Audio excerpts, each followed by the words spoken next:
ایک دفعہ کا ذکر ہے کہ ملک گلزار میں ایک نہایت حسین دلیر اور دانا شہزادی رہتی تھی جس کا نام مانور تھا۔ وہ نہ صرف خوبصورت تھی بلکہ بہت رحم دل بھی تھی۔ اس کے قصے دور دور تک مشہور تھے۔ دوسری طرف ملک سہراب کا ایک بہادر شہزادہ یزدان تھا جو حق اور انصاف کے لیے جان تک لڑا دیتا تھا۔ دونوں نے ایک دوسرے کو کبھی نہیں دیکھا تھا مگر تقدیر نے ان کے لیے کچھ خاص لکھ رکھا تھا۔ ایک دن ملک گلزار پر ایک چڑیل کا سایہ چھا گیا جس کا نام تھا بانو سیا۔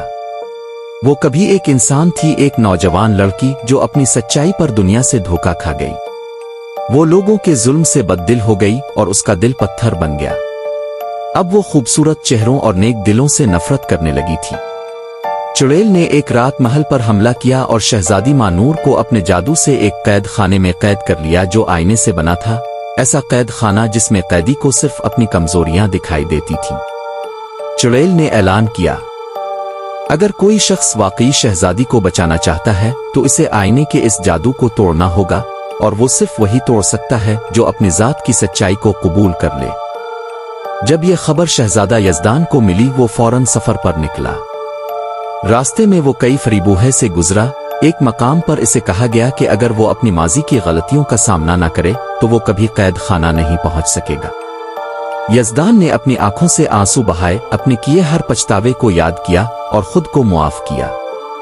تب ایک روشنی اس کے دل سے نکلی اور آئینے کا قید خانہ پھٹ گیا۔ شہزادی مانور آزاد ہو گئی، لیکن وہ یوں ہی واپس نہ گئے۔ وہ چڑیل کے پاس گئے جو حیران تھی کہ کسی نے نہ صرف شہزادی کو بچایا بلکہ واپس بھی آیا۔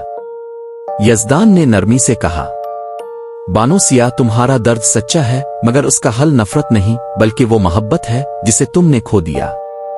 مانور آگے بڑھی، اس نے چڑیل کا ہاتھ تھاما اور کہا، ہم تمہیں دوبارہ وہ بننے کا موقع دیتے ہیں جو تم تھی۔ چڑیل کی آنکھوں میں ایک آنسو آیا، پہلا آنسو برسوں بعد، اور جو ہی وہ آنسو زمین پر گرا اس کا کالا لباس سفید ہو گیا، اس کی آنکھوں سے روشنی پھوٹی اور وہ دوبارہ ایک نورانی خاتون بن گئی۔ چڑیل نے مسکرا کر کہا، تم نے مجھے وہ دیا جو میں نے دنیا سے چھین لیا تھا، ایک دوسرا موقع۔